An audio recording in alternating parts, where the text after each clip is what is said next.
It looks like it.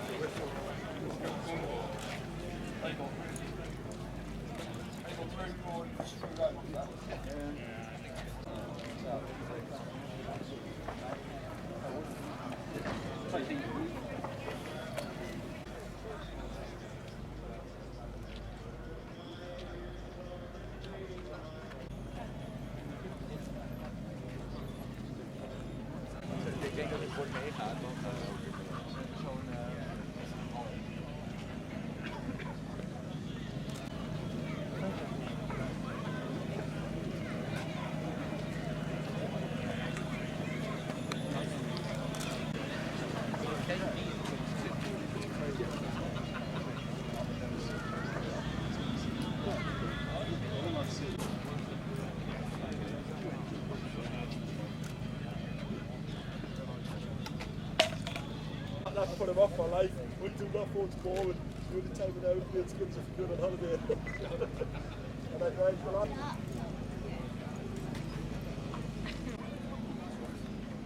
I like that. Yeah.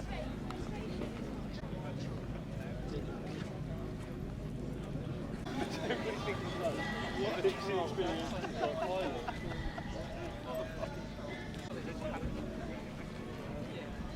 Well, I suppose it's an engine, so they're not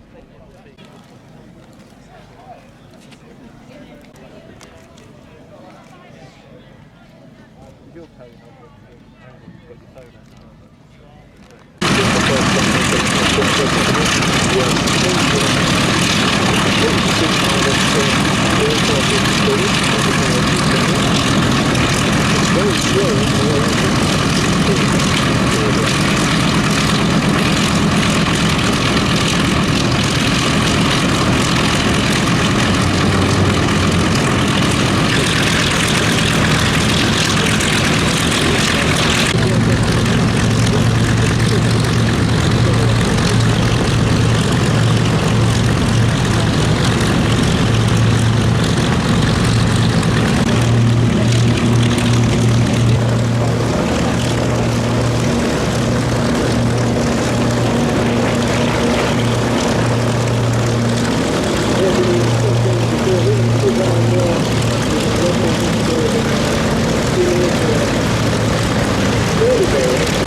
The elevator support and the elevator so within the cockpit.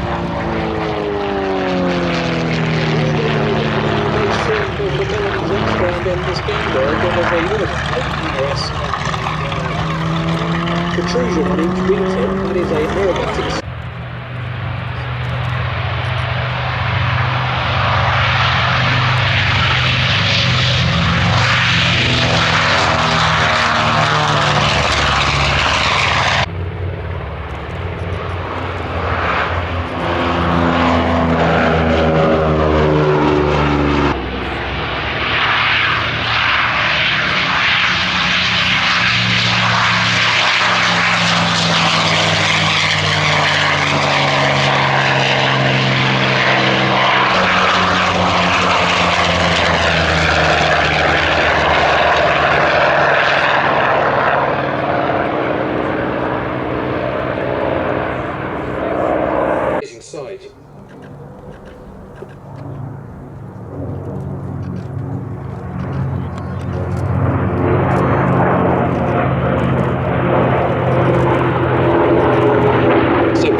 there on the right, P-38 at the back.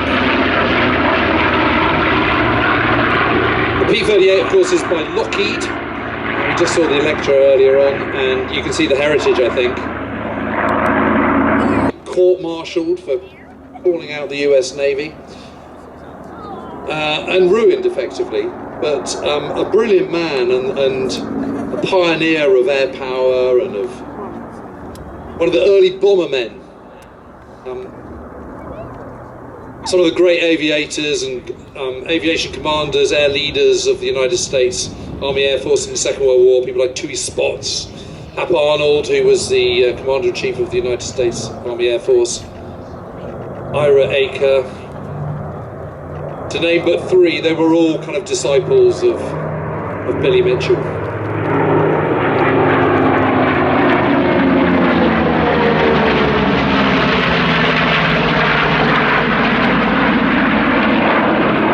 The B-25 could get up to, 270, 280 miles an hour if it really needed to, kind of cruising speed of 230, which is pretty nimble, very versatile. I was talking earlier on about the need to destroy bridges and marshalling yards in advance of D-Day, an absolute non-negotiable prerequisite for that operation across the Channel. The actual invasion itself had to clear that airspace, had to slow up the German ability to reinforce the bridgehead once it was formed in Normandy. And it was those medium bombers like the B-25, like the B-26, that were doing the hard yards, flying in low at kind of, 1,000 feet, 2,000 feet, bombing from very, very low heights with incredible precision. And this plane, amazingly,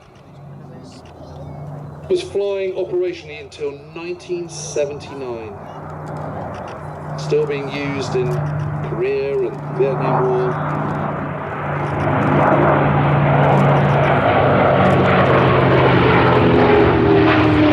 Breaking away to do its own display now.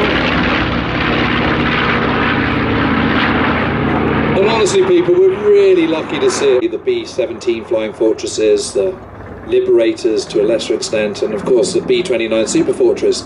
But these medium bombers were awesome, and particularly so in the second part of the war, when Allied air power was really ruling the roost.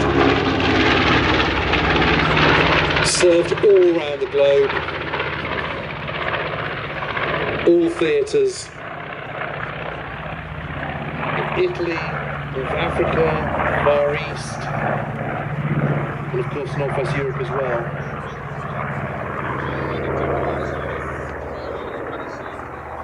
Always give you goosebumps watching it, James. It's just a beautiful aeroplane. It's been flown today by Frederick Handelman, one of the Flying Balls pilots, who also flies the Flying Balls DC-6.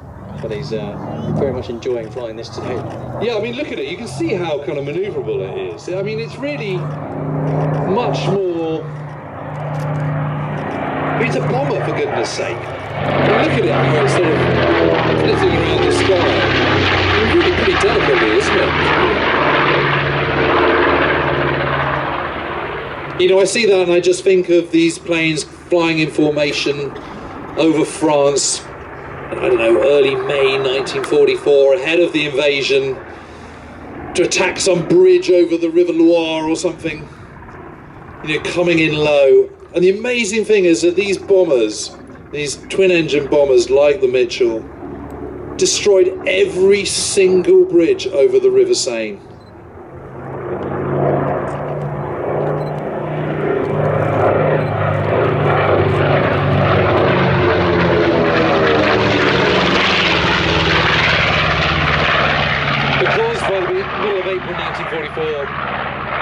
The fighter planes and the heavy bombers really had enabled the skies to be clear of Luftwaffe fighter planes over much of northwest Europe. By the middle of April, the biggest danger to these planes flying in the months weeks just before D-Day was really from flank anti-aircraft guns on the down below. And of course, if you're operating at such low heights, you've got very little room for manoeuvre if anything goes wrong. but their speed and their agility certainly counted. You know, obviously it's much harder for anti-aircraft guns to hit something that's moving fast. And they were incredibly successful. Another major operation was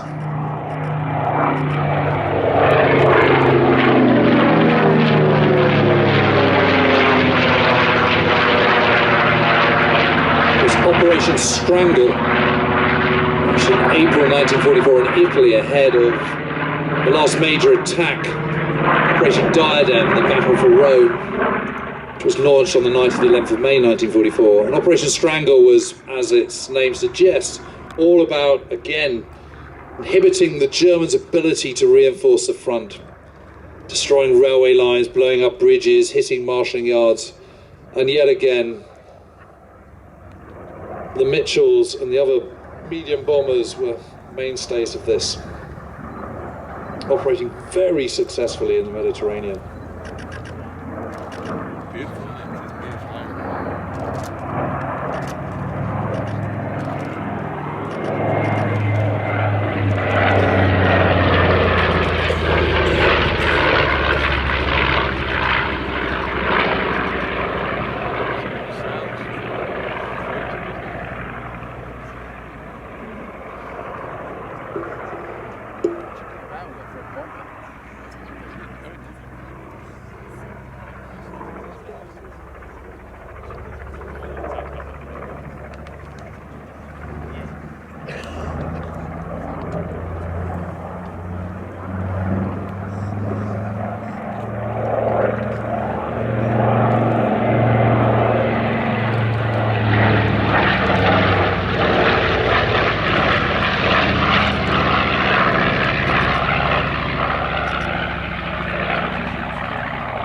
I think that's so lush, I've just had to take a pause from the commentary, which I'm sure you'll agree is no bad thing.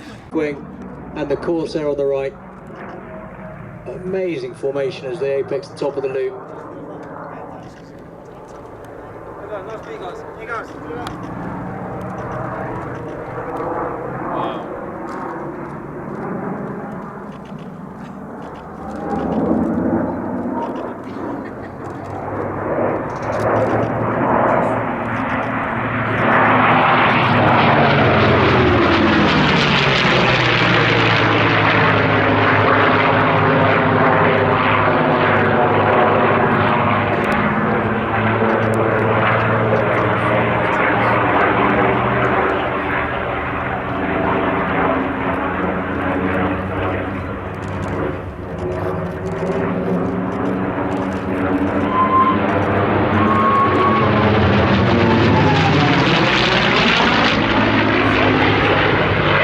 Sun popped out just the wrong.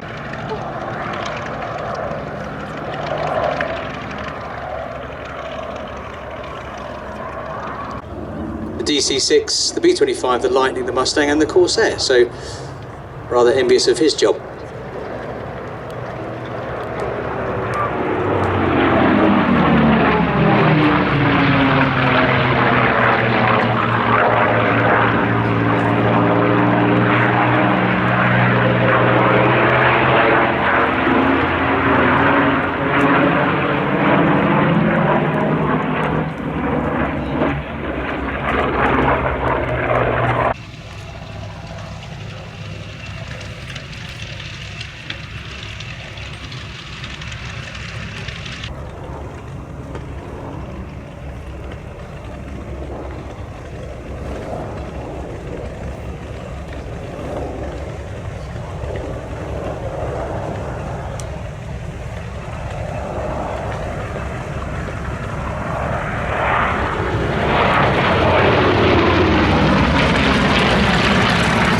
Pointing out that to do it in 3 different types of aircraft, where the aircraft perform very differently, the speed differential at the top of these maneuvers. The pilot's working very hard and doing a grand job doing this routine.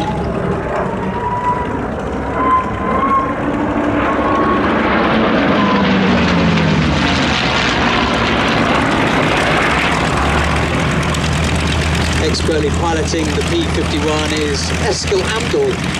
Eskil is a Norwegian Air Force Airbus test pilot, Airbus test pilot. So he has flown the F-35 Lightning, the F-16, the F-104.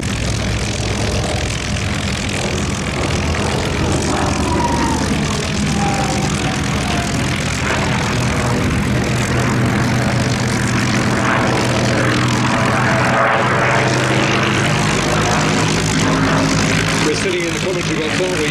Nodding and grinning with approval at this. It's just fabulous.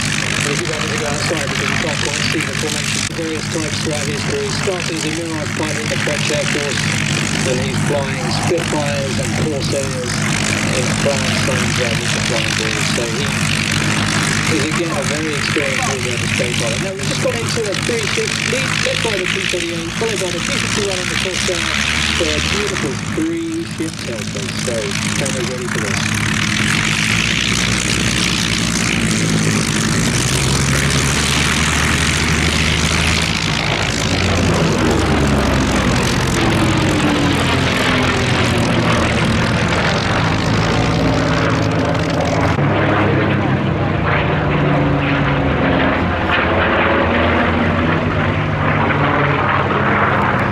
Keys to tail chasing is, of course, I mentioned the performance differences in these aircraft. So because the engines might be performance limited, actually you can see a good example. Eskil just cut the corner there. He's flying a smaller loop than the P-38 to try and cut the corner and prevent him going longer as he rolls out. Slightly above him, it's called lead and lag, and it was definitely a dogfighting principle during the Battle of Britain, Second World War.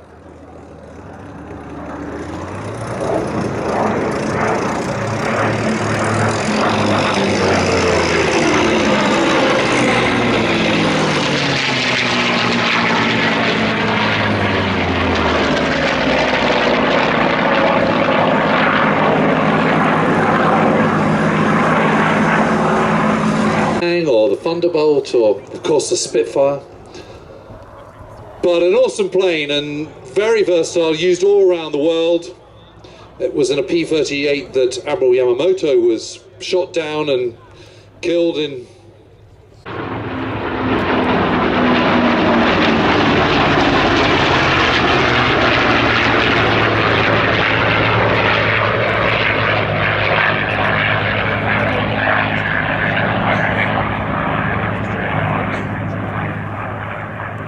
Absolutely beautiful. During COVID, we did something called the Armchair Air Show. We couldn't go like real air shows. We did an online one for charity airability. US First Fighter Group was equipped with these. I agree with you. I just think it just looks fantastic. Interestingly, it's equipped with the Allison engine, the same one that kind of failed in the Mustang. But where it didn't work, you know, it's horses for courses, isn't it? And an engine that doesn't work in one plane can work brilliantly in another, and P-38 is a case in point, really. So from the right-hand side, cameras ready for another pass by the Flying Bulls.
Eskil bringing the P-51 in to land.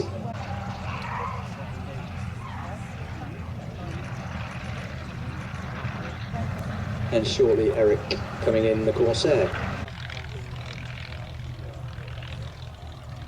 So as Eric touches down to your right in the Corsair, I think you'll agree with me, a thoroughly enjoyable performance by the Flying Bulls. So please show them your appreciation. Round of applause for the Flying Bulls.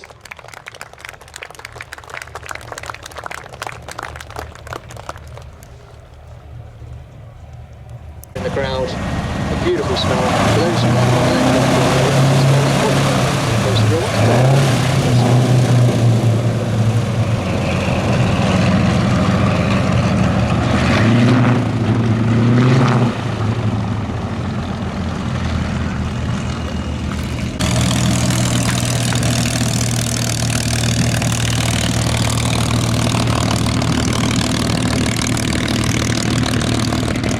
But most of his aerial victories were not scored in the triplane. It had all sorts of structural problems to start off with. The wings kept collapsing, incredibly manoeuvrable. And of course in the biplane era, it's all about manoeuvrability rather than speed. Although it did, flying straight and level, it had none of the speed to match a lot of the Allied fighter planes at that time. SE-6 and so on. And actually had a comparatively short run